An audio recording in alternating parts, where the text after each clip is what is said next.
de Biología 1 con diversificado. Vamos a ver, todo esto ya lo trabajamos.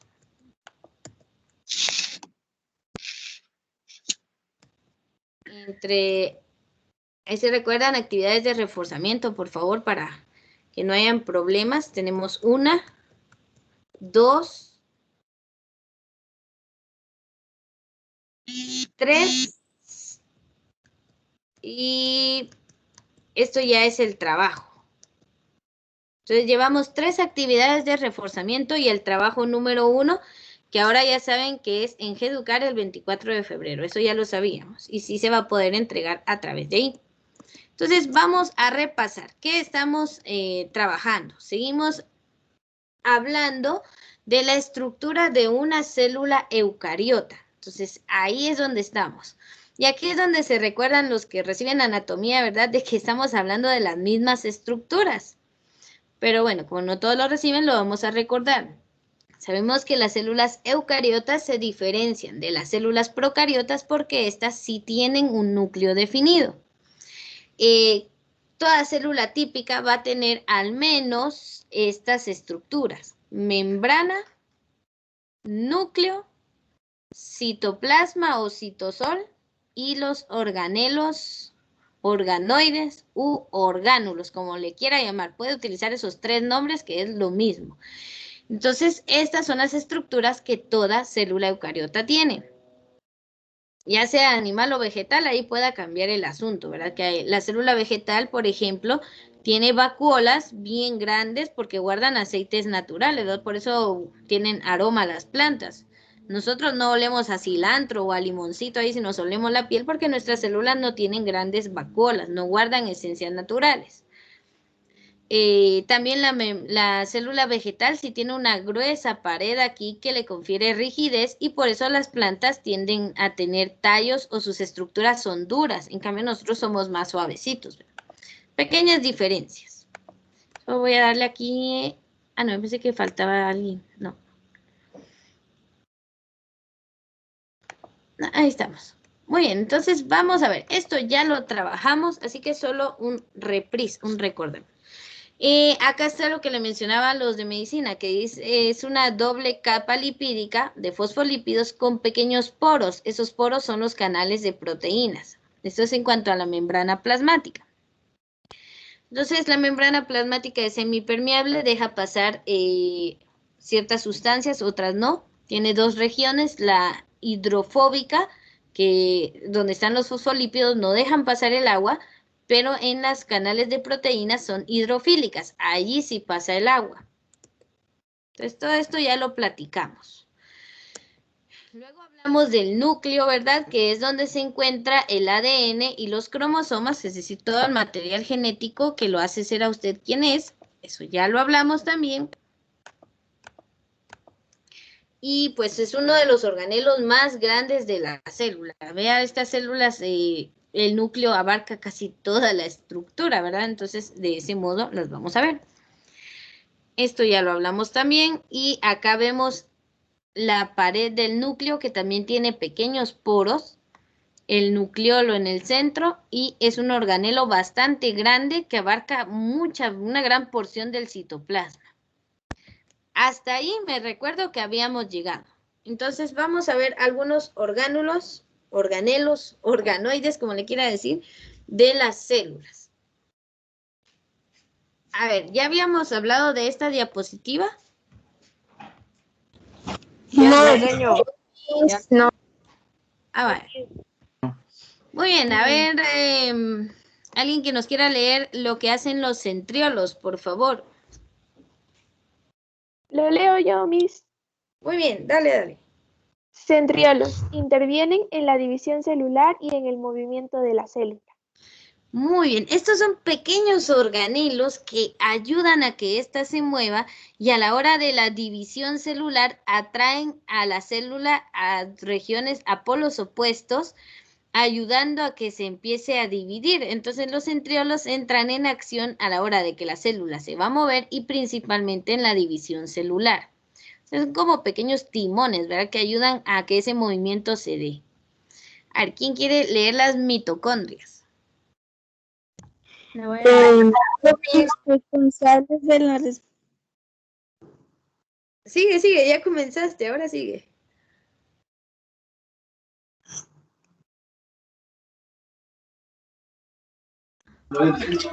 Responsables de la... ¿De la? ¿Sigo leyendo?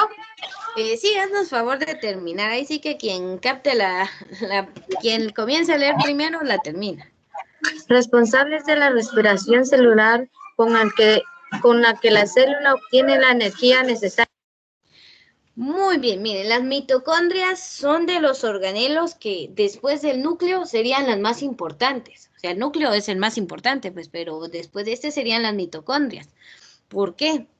Son la central energética de la célula. O sea, gracias a las mitocondrias obtenemos la energía necesaria para las actividades metabólicas que realiza la célula.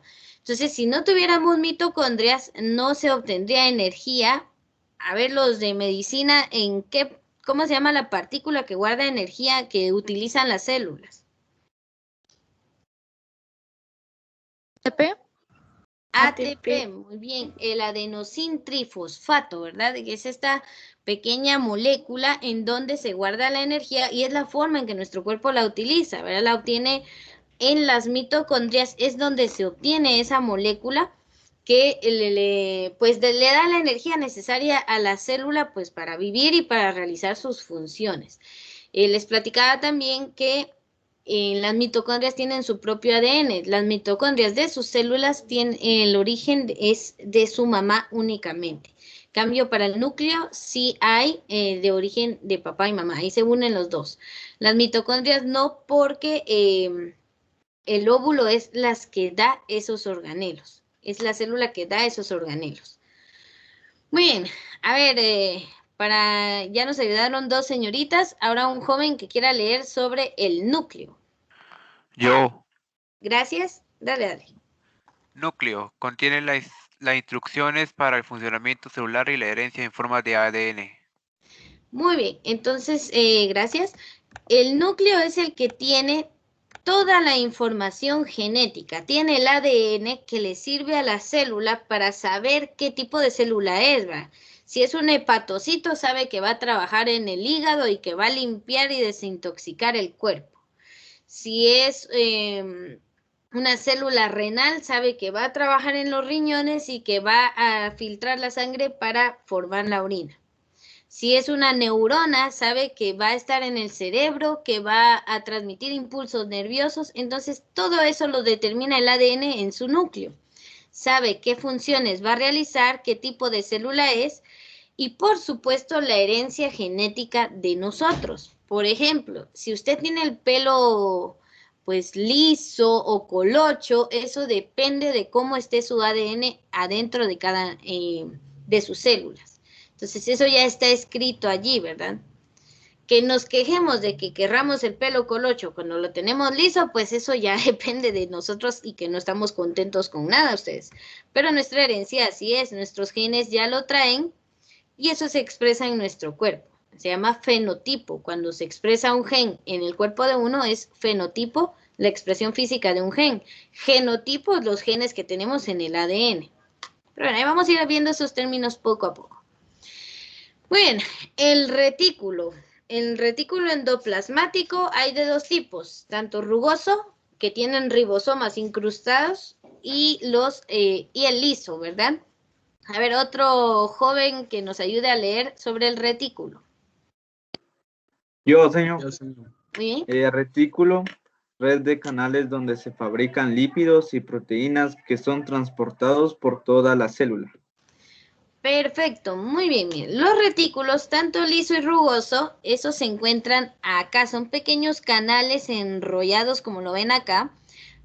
Casi siempre el rugoso es el que está pegado al núcleo porque ahí tiene los ribosomas, que aquí vamos a ver ahorita, que son los que fabrican las proteínas. Entonces, lípidos, más que todo al retículo endoplasmático liso y proteínas al rugoso, porque es el que tiene ribosomas pegaditos, como que tuviera granitos ahí en toda su estructura.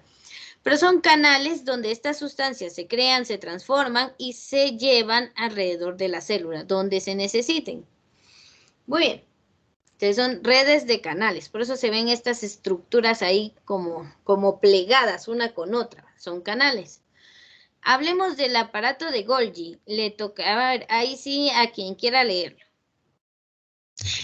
Red de canales que transportan sustancias al exterior de la célula. Muy bien, muchas gracias. Yo sé que todos tuvieron la intención, gracias a ambos.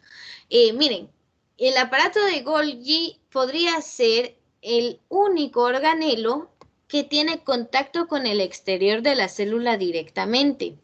Entonces, estos también es una red de canales, igual que el retículo endoplasmático, pero este se comunica con el exterior de la célula. Esa es la gran diferencia. Vesículas son como pequeños espacios donde se puede guardar algo, aparte de la red de canales, y estos llevan sustancias al exterior, o sea, para afuera. Tanto desechos que se tienen que sacar, como cosas que haga la célula. Por ejemplo, si la célula creó una secuencia de aminoácidos, o sea, una proteína, tiene que salir al exterior donde va a servir. Entonces, el aparato de Golgi lo saca. Entonces, este tiene contacto con el exterior. Por lo regular, lo vamos a ver pegado a la membrana. Bien, vamos con las vacuolas. Vesículas llenas de sustancias de reserva o desechos. Muy bien, gracias. Muchas gracias a los dos que leyeron. Muy bien, cuando hablamos de las vacuolas, cuando dice sustancias de reserva, por ejemplo, las células vegetales, la vacuola es enorme, porque ya dijimos, guardan sus aceites naturales. ¿Por qué huele a naranja, una hoja de árbol de naranja? Porque cada una de sus células tiene esa esencia guardada en sus vacuolas. Ahora nosotros, pues, no tenemos tanto olor natural, a menos que no se bañe, ahí sí va a oler bastante, pero natural no tenemos una esencia así como de limón, a lavanda o algo así, no olemos así. Eso es porque nuestras células animales tienen vacuolas bastante pequeñas, porque ahí no se guarda mayor cosa, ¿verdad? Algunas sustancias de reserva.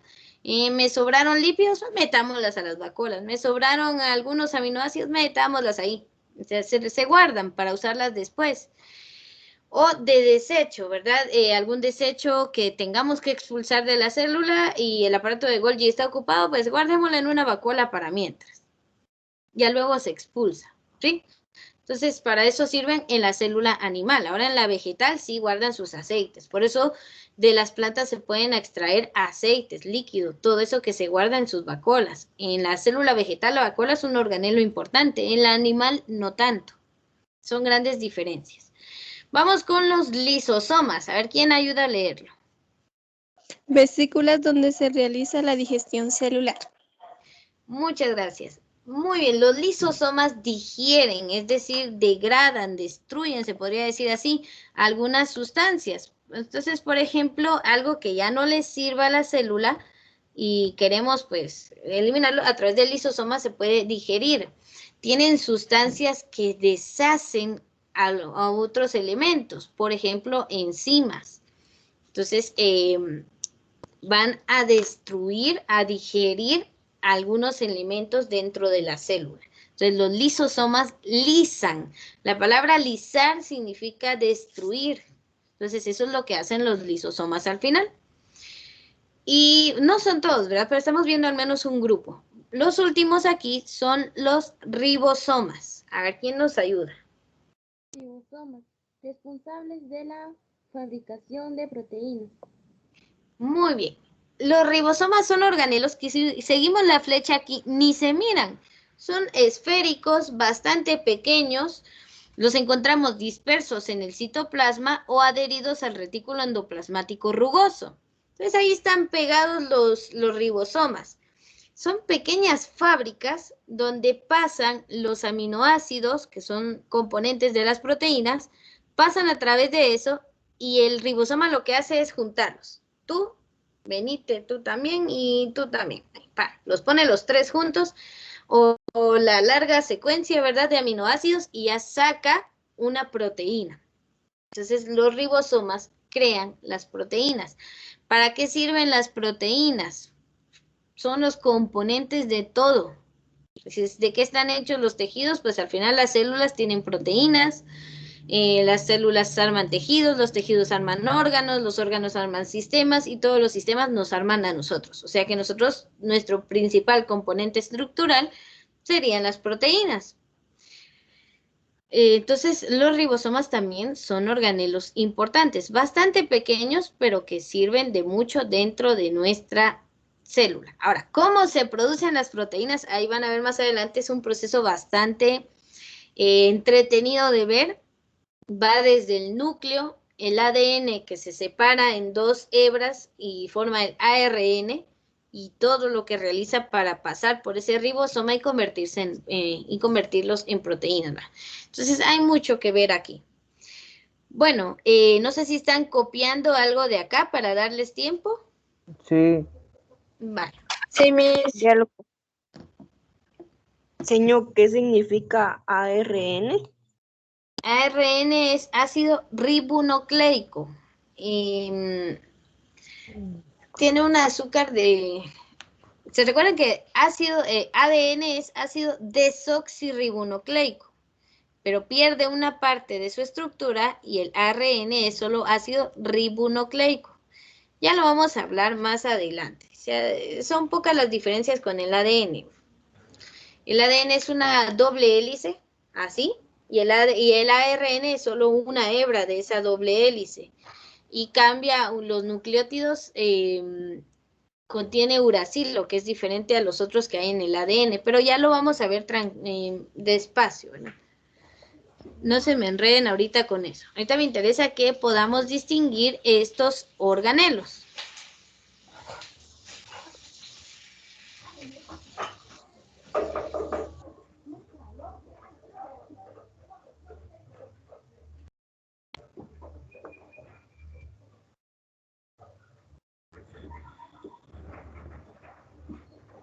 Me avisan, por favor, así cambiamos de diapositiva.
A ver, yo creo que ya copiamos hasta acá, ¿verdad?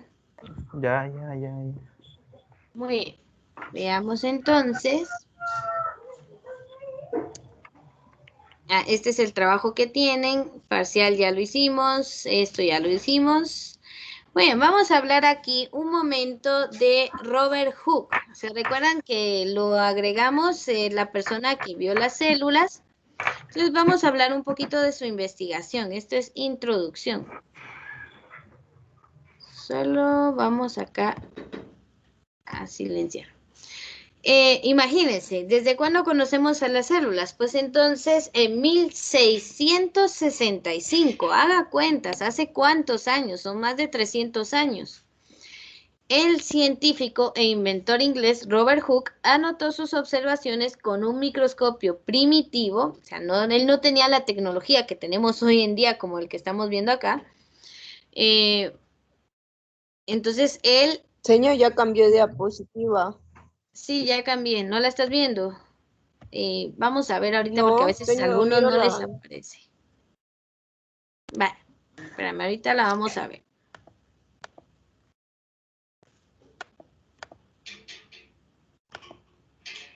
Ahí está, creo que ahora sí ya les va a aparecer. Muy bien. Hablemos entonces de Robert Hooke, de la investigación científica en busca de la célula. Entonces, en 1665, ¿verdad? Dirigió un su instrumento, ese microscopio primitivo, a un trozo de corcho, de un corcho de madera, ¿verdad? Recordemos que los corchos y la madera, pues, es materia orgánica. Entonces, él cortó una fina capa de corcho, bastante delgadita, y delgado, y vio muchas cajitas, muchas celdas. Esto que están viendo ustedes aquí. Hooke llamó a esas cajitas células, porque le pareció que se asemejaban a los pequeños cuartos o celdas que ocupaban los monjes. El corcho procede de la corteza externa seca del alcornoque, que es un tipo de planta. Y ahora se sabe que lo que vio Hooke eran las paredes de las células muertas que rodean a las células vegetales. Hooke escribió, estas células están llenas de jugos. Entonces, miren, lo que él vio y se maravilló fueron células muertas de origen vegetal. O sea, él vio todas las paredes celulares y dijo, bueno, estos son cajitas o como pequeñas celdas, ¿verdad? Entonces, como ver un panal, y él lo asoció a los pequeños cuartos de los monjes, entonces les puso células, o sea que él realmente podría haberles puesto otro nombre y así le llamaríamos nosotros actualmente a las células. Entonces él lo hizo, imagínense ese descubrimiento con un microscopio totalmente primitivo, antiguo. Entonces tenía un lente, un tornillo para poder enfocar y aquí se colocaba el espécimen. Él tuvo que cortar el corcho bastante delgado para poder observar esto. Entonces ahora pues ya tenemos el microscopio, este era el microscopio de Leeuwenhoek, que es distinto, ¿verdad? Y podíamos ver células sanguíneas. Y actualmente utilizamos el más moderno que hay, es el microscopio electrónico de barrido. En la mañana les mostraba a los alumnos de medicina un microscopio óptico normal como el que tenemos en el laboratorio del colegio, pero aquí este es un microscopio electrónico de barrido. O sea, con este le vemos hasta la sonrisa a las células, ¿verdad? Entonces se ven todos los organelos. Este es lo más avanzado que tenemos ahora, ¿verdad? Ahora ya hay computacionales también, ¿verdad? Se conectan a la computadora directamente, entonces cada día la tecnología nos ayuda a avanzar más en cuanto al conocimiento y la ciencia. Bueno, solo le voy a dar a aceptar aquí a una persona. Ahí estamos. Muy bien, vamos a lo siguiente. Esto era para recordar a Robert Hooke. Si estamos hablando de células, tenemos que hablar de él. Veamos entonces qué podemos ver en algunos microscopios. Y quiero que observe entre el A y el B. Aquí estamos viendo un paramecio en microscopio óptico. Entonces le vemos, los paramecios son protistas, son seres vivos unicelulares del reino protista. Entonces aquí estamos viendo sus cilios, una membrana, una vacuola, su núcleo. Eso es lo único que vemos en un microscopio óptico. Ahora, si vemos esto a través de un microscopio electrónico de barrido, vean esto, es como ver en 3D el ser vivo. Esta es una bacteria, entonces lo estamos viendo en 3D. Ahí están los cilios, están toda la estructura. Entonces, esto es de 50 micras. Micras son las medidas en que medimos las cosas microscópicas.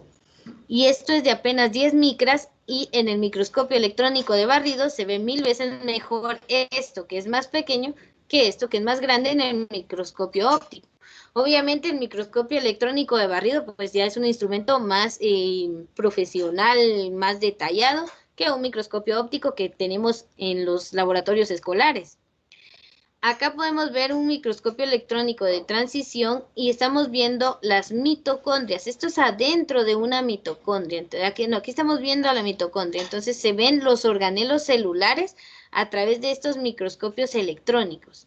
Lo que es el microscopio óptico no podríamos ver cada uno de los organelos. Aquí, por ejemplo, en el D tenemos mitocondrias observadas con un microscopio electrónico de barrido. Entonces, miren, el de barrido vemos las cosas en 3D, como que lográramos verlas así de pequeños, pues normal. Entonces, esta es la forma de las mitocondrias. Algunas son más esféricas que ovaladas. Y esto es con un microscopio electrónico de transmisión, podemos ver en 2D, pero cosas tan pequeñas. Y el óptico, pues que es el que menos se logran ver. Pero el mejor es el microscopio electrónico de barrido. Vemos cada cosa como que la estuviéramos viendo en grande, ¿verdad? Pero es miniatura, en 3D. Bueno, estas son algunas diferencias de lo que podemos ver a través de un microscopio. Ahora sí, esto sí nos interesa y necesitamos tomar nota de ello.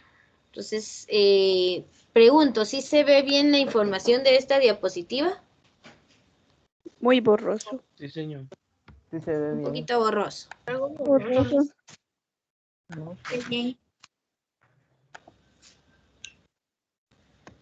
Si es que si le doy, ahí veamos. Sí, el problema es que tuve que agrandarlo para que se pudiera leer. Esto es de una página del libro. El libro ya está compartido. Se llama Biología, Ciencia. A ver si lo tengo por acá. Es Biología, la vida en la Tierra con Fisiología. Es un libro bastante grande, entonces ya se los compartí en la plataforma de Educar. Ahí lo van a encontrar. Entonces, todos estos temas, pues los estamos trabajando de ese libro. Yo los resumo para las presentaciones, pero si usted quiere estudiar a mayor profundidad, pues puede utilizar el libro que ya está compartido en PDF en la plataforma, para que usted, si tiene que hacer una investigación, no vaya a buscar a cualquier sitio de internet, sino que pueda revisar esos libros que es confiable.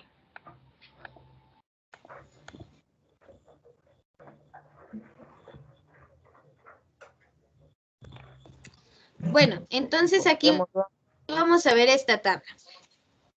Esta tabla es para hablar de las funciones y las distribuciones de las estructuras celulares. Entonces, vamos a ver la estructura celular, la función que realiza y si está presente en células procariotas, si está presente en células eucariotas de las plantas y en eucariotas de los animales. Esto es importante porque vamos a ver diferencias y similitudes entre eucariotas de tipo planta y animal y los procariotas, que son las células más primitivas. Entonces veamos, en la superficie celular encontramos una pared celular que protege y da soporte a la célula. Sí, en las procariotas, ahí está presente. Las procariotas tienen una pared, una cápside bastante gruesa, las bacterias, por eso resisten muchos antibióticos. Luego encontramos que en las células de las plantas, las eucariotas sí tienen pared celular, pero si vamos a ver en las células animales, no tienen pared celular. ¿Ya ven? Entonces ahí hay una diferencia. Vamos aquí a los cilios. Los cilios son como vellos, pequeños pelitos en la membrana celular que los ayudan a moverse. Entonces, dice, mueve a la célula en un medio acuoso o mueve un líquido por la superficie celular. O sea, le sirve para moverse. No encontramos cilios en la célula procariota. No encontramos cilios en las células eucariotas, las plantas, pero sí los encontramos en las células eucariotas animales. ¿Ya? Entonces ahí vemos en qué tipo de célula sí está y en cuál no está. Si hablamos de flagelos, los flagelos son como una especie de látigo o cola que sale de la célula y le ayuda con mayor movilidad que los cilios.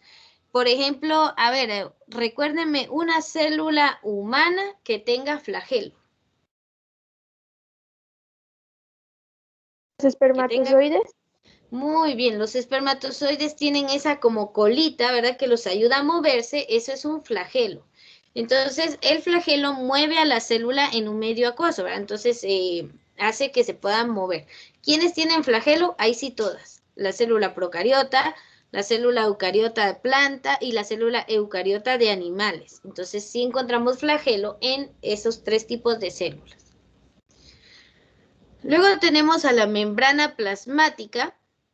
La membrana plasmática que rodea la célula y esta va a aislar el contenido celular del entorno. De esta ya hablamos anteriormente. Regula la entrada y salida de materiales de la célula y comunica con otras células. Entonces, la membrana plasmática rodea la célula y esta está presente en todas las células, en la procariota y en las eucariotas, plantas y animales. ¿Por qué? Porque todas las células necesitan estar empaquetadas para que no se mezcle su contenido con otras, ¿verdad? Entonces, es como que usted hiciera una gelatina, ¿verdad? Y quisiera tener una para lunes, una para martes, para miércoles, para jueves y para viernes. Para poderlas aislar usa un recipiente para cada una. Entonces, igual es, cada célula utiliza su propio recipiente, porque si usted hace, por ejemplo, esa gelatina en un solo bol, todo se mezcla, ¿verdad? Entonces puede consumir más un día, menos otro. Pues las células necesitan tener lo mismo todas. Entonces necesitan estar empaquetadas en su propio recipiente, que es la membrana plasmática. ¿Cómo se organiza entonces el material genético? Aquí vamos a hablar del material genético que codifica la información necesaria para construir la célula y controlar su actividad. En las 3 células es el ADN. Entonces, todas las bacterias y todo eso también tienen ADN. Es el material genético presente en procariotas, en eucariotas y plantas y animales. Ahora bien, el ADN en las procariotas está regado por todo el citoplasma. En cambio, en estas está empaquetadito en el núcleo. Esa es la diferencia. Los cromosomas. Los cromosomas contienen y controlan el uso del ADN. Entonces, en los procariontes son simples, circulares y sin proteínas. Son bastante sencillos, no hay un núcleo.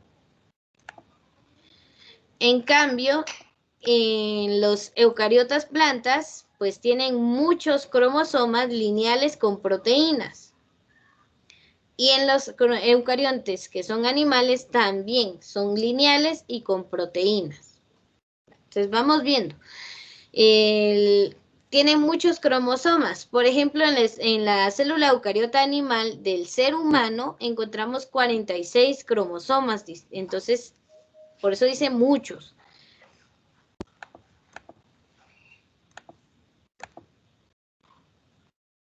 A ver, solo le di a aceptar ahí a alguien. Vale. Entonces, núcleo es el receptáculo de los cromosomas envuelto en una membrana, su membrana nuclear.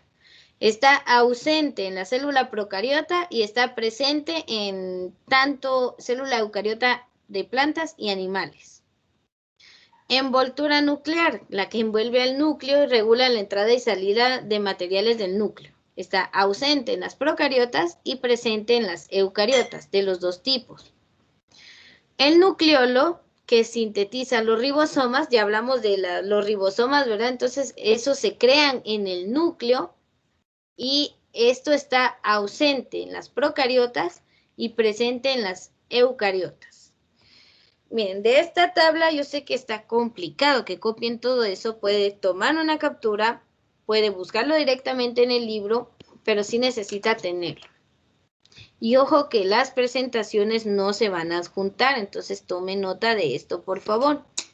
Y si no, pues ya saben dónde puede ver el video de la clase y ahí pausar la imagen y con mayor detenimiento pues poder tomar nota de esto. ¿Alguna pregunta de lo que hemos visto hasta ahora? Pero de verdad, si tiene dudas, consúltelas ahorita mejor y no hasta darse cuenta en el parcial que tenía esa duda. Entonces, si alguien necesita preguntar algo, tenemos tiempo. No, señor, esos procariontes, ¿a qué se refiere? A las células del tipo procariota. Son las células más antiguas. Recordemos que hay 2 grandes tipos de células, las procariotas y las eucariotas.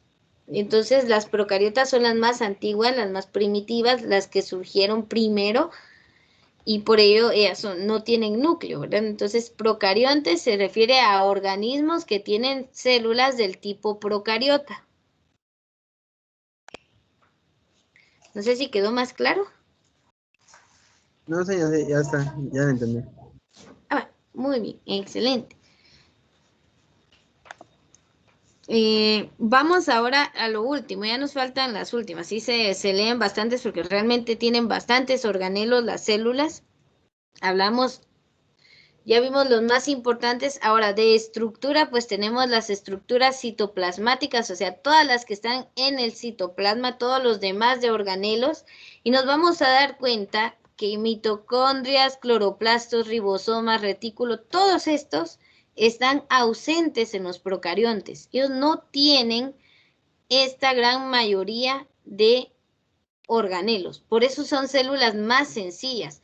Tienen únicamente sus ribosomas porque obviamente necesitan proteínas y de ahí todos los demás no los tienen.